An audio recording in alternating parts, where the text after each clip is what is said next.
সুষ্ঠু নির্বাচন দিলেই বোঝা যাবে বিএনপি কতটা জনপ্রিয়। মন্তব্য রিজভীর। প্রশাসনে থাকা আওয়ামী লীগের দোসরদের বিরুদ্ধে ব্যবস্থা নেওয়ার দাবি আসাদুজ্জামান রিপনের।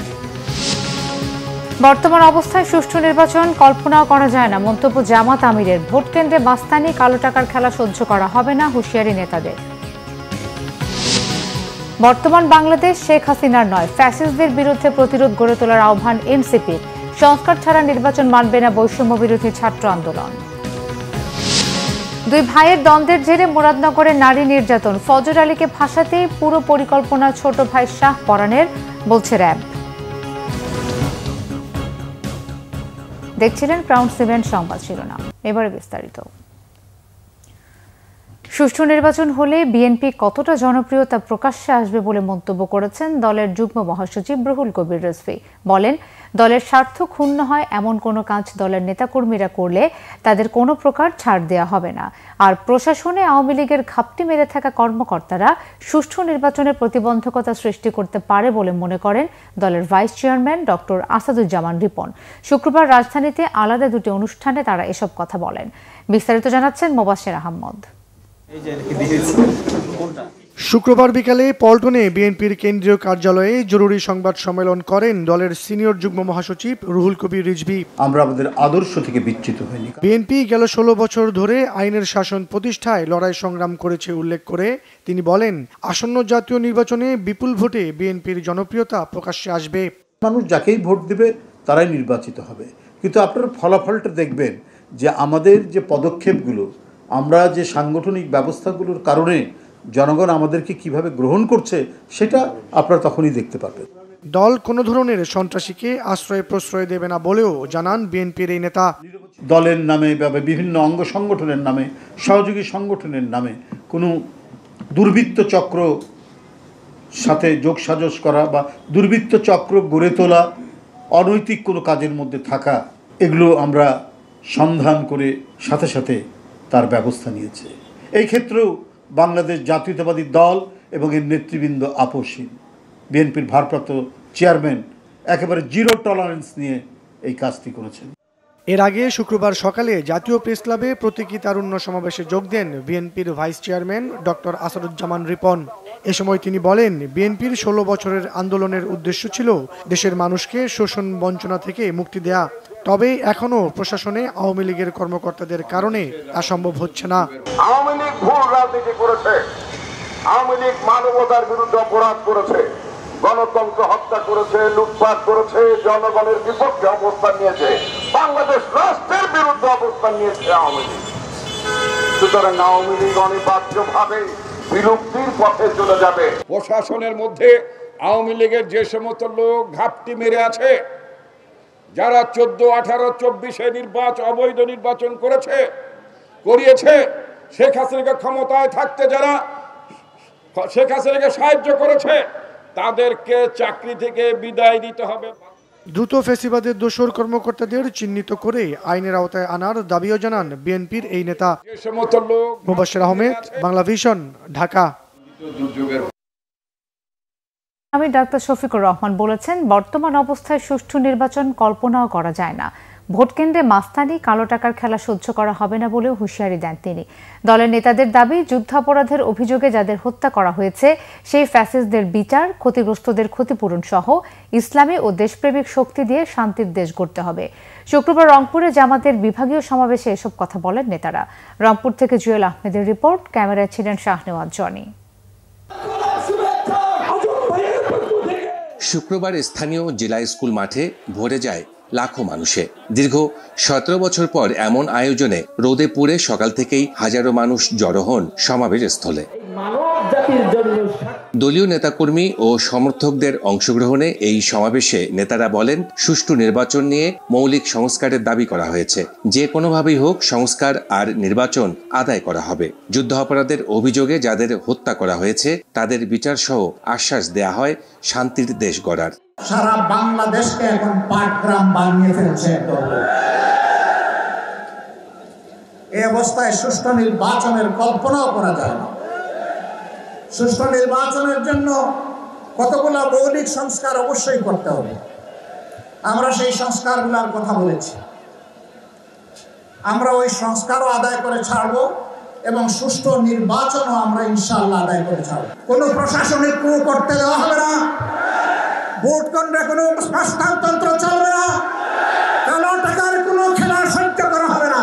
যারা এই মানবতাবিরোধী অপরাধে জড়িতকে হত্যা করা হয়েছে, হত্যার ষড়যন্ত্র করা হয়েছিল, এই বিচার প্রক্রিয়ার সাথে যারা যেখানে যেভাবেই জড়িত সবাইকে আইনের আওতায় নিয়ে এসে তাদের বিচার করতে হবে। 24-এর গণ অভ্যুত্থানের পর রাজনৈতিক যে পরিবর্তন সূচিত হয়েছে, দেশপ্রেমিক ইসলামী শক্তির মধ্যে যে ঐক্যের সম্ভাবনা আমরা দেখতে পাচ্ছি, সেটাকে কাজে লাগিয়ে সেই সুবিচারের বাংলাদেশ আমাদের করতে হবে। সমাবেশে অনেক অংশগ্রহণকারী জানান, এই জমায়েতে তারা দেখতে পেয়েছেন পরিবর্তনের আশা। 17 বছর পর আজকের এই রংপুর জেলা স্কুল মাঠ যেভাবে ভরে গেছে, তাতে মনে হচ্ছে যে এই রংপুর অঞ্চল হচ্ছে ফ্যাসিস্ট বিরোধী মানুষের ঘাঁটি। আমাদের প্রাণের দাবি হলো রংপুর জেলা একটা অবহেলিত বৈষম্যপূর্ণ রংপুর জেলা, এই জেলা অন্য জেলাগুলোর মতো উন্নয়ন সাধিত হোক, এটা আমরা মনে প্রাণে চাই। আজকের এই কেন্দ্রীয় আমিরের সমাবেশে এসেছি একটাই দাবি নিয়ে, আমাদের এই তিস্তা মহাপরিকল্পনা বাস্তবায়ন নিয়ে। আমরা চাই এই তিস্তা মহাপরিকল্পনা বাস্তবায়ন হোক। নির্বিঘ্নে শেষ হওয়া সমাবেশে প্রশাসনের পক্ষ থেকেও নেওয়া হয় কঠোর নিরাপত্তা ব্যবস্থা। শক্তিশালী নেতৃত্ব। জুয়েল আহমেদ, বাংলা ভিশন, রংপুর। শুধুমাত্র একটি দলের পরিবর্তে অন্য একটি দলকে ক্ষমতায় আনতে ছাত্র জনতা রাস্তায় নামেনি। তারা মৌলিক সংস্কার চায় বলে মন্তব্য করেছেন জাতীয় নাগরিক পার্টি এনসিপি, জানালেন দলের আহ্বায়ক নাহিদ ইসলাম। তিনি বলেন, সন্ত্রাস, চাঁদাবাজ মুক্ত ন্যায় বিচার ভিত্তিক বাংলাদেশ গড়তে কাজ করবে এনসিপি। দেশ গড়তে জুলাই পদযাত্রার চতুর্থ দিনে শুক্রবার এই মন্তব্য করেন তিনি। বিস্তারিত নাবিল জাহাঙ্গীরের রিপোর্টে। জুলাই মাস জুড়ে দেশের 64টি জেলায় পদযাত্রা কর্মসূচি নিয়েছে জাতীয় নাগরিক পার্টি এনসিপি। দেশ গড়তে জুলাই পদযাত্রার চতুর্থ দিনে দলের নেতাকর্মীরা পৌঁছান পঞ্চগড়, ঠাকুরগাঁও ও দিনাজপুরে। দুপুরে পঞ্চগড়ের অটোয়ারিতে এনসিপির উপজেলা কার্যালয় উদ্বোধন শেষে নাহিদ ইসলাম বলেন, জনগণের স্বার্থে রাজপথে থাকবে এনসিপি। বিচার, সংস্কার এবং নতুন সনদ বাস্তবায়নে জনগণই একমাত্র শক্তি। এছাড়া এতে বক্তব্য রাখেন দলটির নেতাকর্মীরা। বাংলাদেশের প্রত্যেকটি উপজেলা, শুধু আটোয়ারি নয়, প্রত্যেকটি উপজেলায় আমরা সন্ত্রাস মুক্ত, চাঁদাবাজ মুক্ত একটা এলাকা গড়ে তুলব এবং সেই জায়গায় যুব সমাজ সবচেয়ে গুরুত্বপূর্ণ ভূমিকা পালন করবে। উত্থানের পরে নতুন বাংলাদেশে আবার আমরা দেখছি কিছু রাজনৈতিক দলের কিছু মানুষ তাদের জায়গা থেকে একই অপকর্মগুলো করছে। দূরের আলাপ বাদ দেন, আপনি আটোয়ারিতে দেখবেন এখনো মরিছাটি বলেন, থানাটি বলেন, এখান থেকে একটা ট্রাক পার হতে চাঁদা দেয়া লাগে। পরে পদযাত্রাটি পৌঁছায় ঠাকুরগাঁওয়ে। সমাবেশে নাহিদ ইসলাম বলেন, আঞ্চলিক বৈষম্য দূর করতে কাজ করবে এনসিপি। আমরা দেখেছি উত্তরবঙ্গ কিভাবে অবহেলিত রয়েছে, কিভাবে 54 বছরে এই উত্তরবঙ্গের জেলাগুলোতে আঞ্চলিক বৈষম্য করা হয়েছে। প্রিয় বন্ধুগণ, আমাদের দাবি খুবই কম, খুবই সুস্পষ্ট। আমরা ভাতের অধিকার চাই, আমরা কাজের অধিকার চাই, আমরা চিকিৎসা চাই, আমরা শিক্ষা চাই। ঠাকুরগাঁও থেকে দিনাজপুরে যাওয়ার পথে এনসিপির গাড়িবহরে হামলার ঘটনাও ঘটে।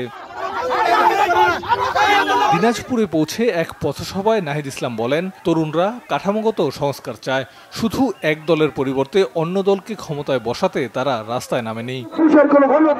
ছাত্র তরুণরা রাজপথে নেমে এসেছিল নতুন কাঠামোর জন্য, নতুন রাষ্ট্র, নতুন দেশের জন্য।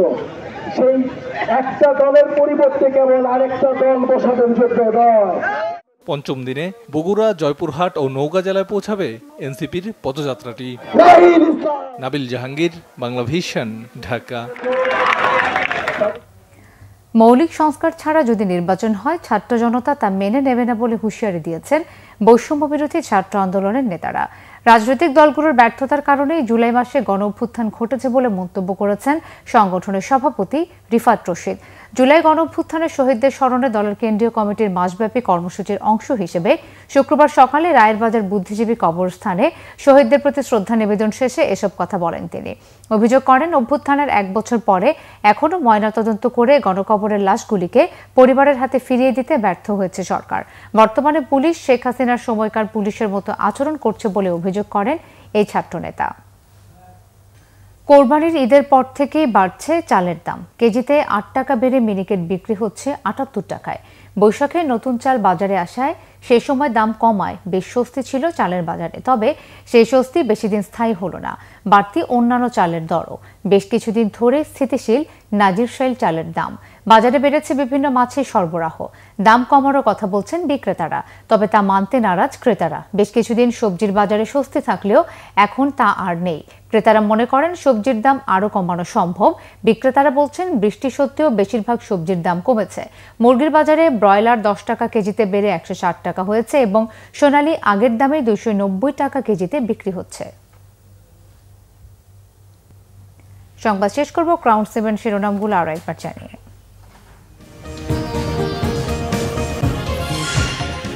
সুষ্ঠু নির্বাচন দিলেই বোঝা যাবে বিএনপি কতটা জনপ্রিয়, মন্তব্য রিজভীর। প্রশাসনে থাকা আওয়ামী লীগের দোসরদের বিরুদ্ধে ব্যবস্থা নেওয়ার দাবি আসাদুজ্জামান রিপনের। বর্তমান অবস্থায় সুষ্ঠু নির্বাচন কল্পনাও করা যায় না, মন্তব্য জামাত আমিরের। ভোট কেন্দ্রে মাস্তানি, কালো টাকার খেলা সহ্য করা হবে না, হুঁশিয়ারি নেতাদের। বর্তমান বাংলাদেশ শেখ হাসিনার নয়, ফ্যাসিস্টদের বিরুদ্ধে প্রতিরোধ গড়ে তোলার আহ্বান এনসিপির। সংস্কার ছাড়া নির্বাচন মানবে না বৈষম্য বিরোধী ছাত্র আন্দোলন। দুই ভাইয়ের দ্বন্দ্বের জেরে মুরাদনগরে নারী নির্যাতন, ফজর আলীকে ফাঁসাতে পুরো পরিকল্পনা ছোট ভাই শাহ পরানের, বলছে র্যাব। এই ছিল এখনকার মতো। পরের সংবাদ সকাল 7:30টায় দেখার আমন্ত্রণ রইল। এছাড়া বাংলা ভিশন সংবাদ ও সংবাদ সংশ্লিষ্ট অনুষ্ঠান দেখতে ভিজিট করুন www.bvnews24.com ও facebook.com/banglavisionnews এবং সাবস্ক্রাইব করুন youtube.com/banglavisionnews। ধন্যবাদ।